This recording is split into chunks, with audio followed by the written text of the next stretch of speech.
പല്ലവി, എത്ര നേരമായി നിന്നെ വിളിക്കുന്നു? കോളേജിലേക്ക് സമയമായി, ഒന്ന് വേഗം എണീക്ക്.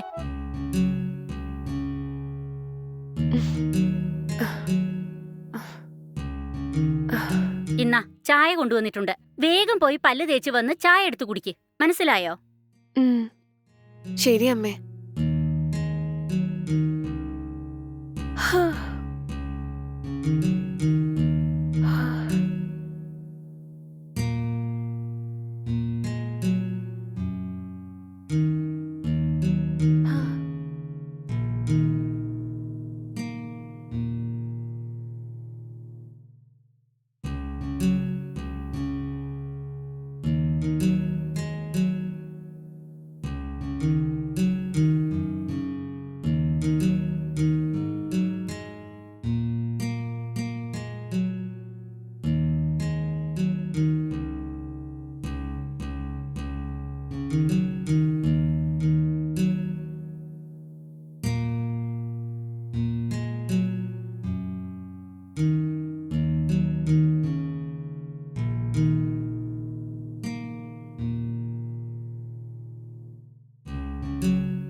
എടാ അർജുൻ, നീ എന്താ രാവിലെ തന്നെ വന്ന് സർപ്രൈസ് തന്നിരിക്കുന്നെ? ഹേയ്, ഒന്നുമില്ല അമ്മായി. നാട്ടില് ഭയങ്കര ബോറിംഗ് ആയിരുന്നു. അതുകൊണ്ട് സിറ്റിയിലേക്ക് വരാന്ന് വിചാരിച്ചു, വന്നു. അങ്ങനെയാണോ? എന്താ നീ പുറത്ത് നിൽക്കുന്ന? അകത്തേക്ക് വാ.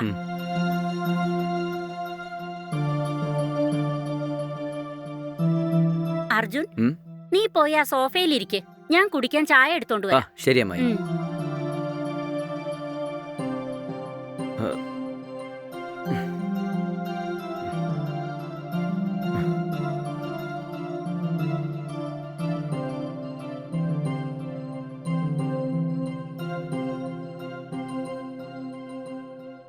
അർജുൻ, എന്നാ ചായ കുടിക്ക്.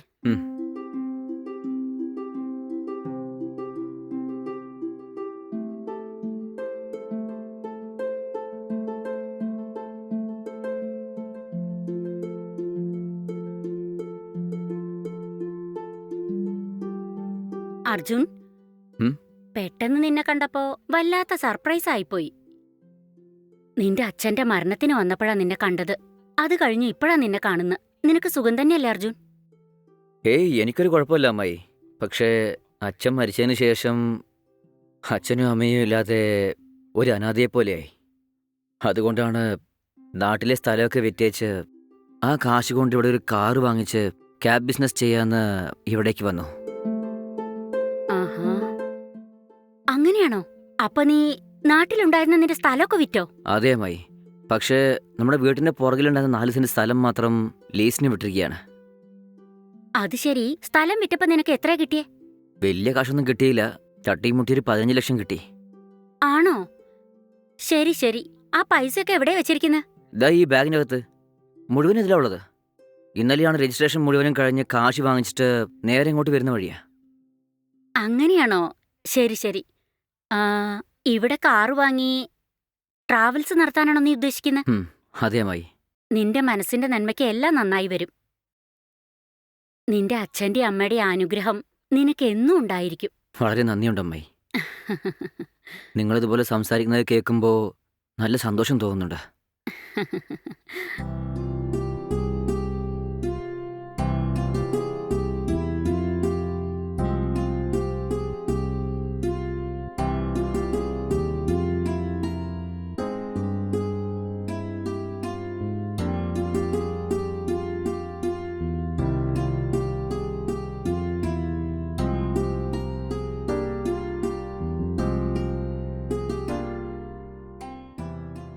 എല്ലാവർക്കും സുഖാണ് അമ്മായി.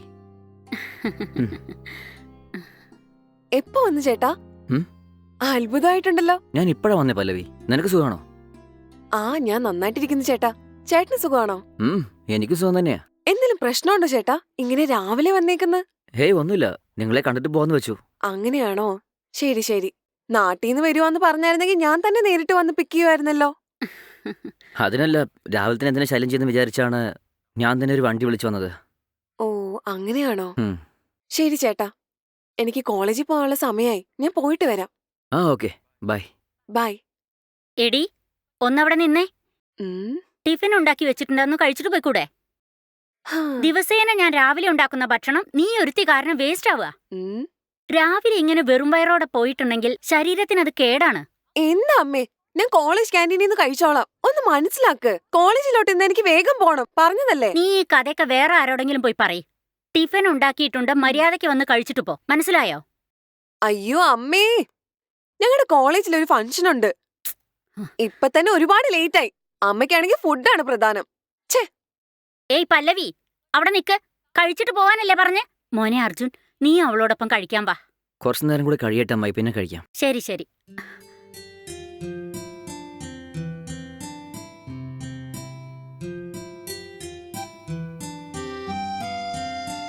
ഉം.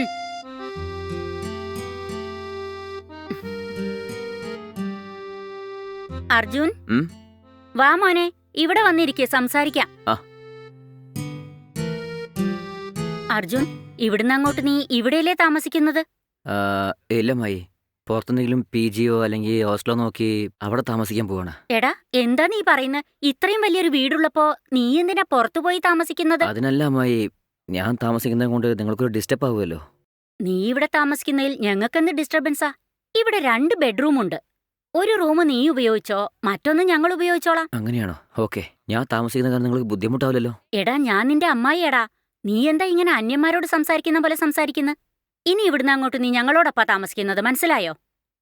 ശരി അമ്മായി. പല്ലവി, ഉം? ഞാനും നീയും എന്റെ റൂമിൽ കിടക്കാം. അർജുൻ നിന്റെ റൂം എടുത്തോട്ടെ. ഓക്കെ അല്ലേ? എനിക്ക് ഓക്കെ.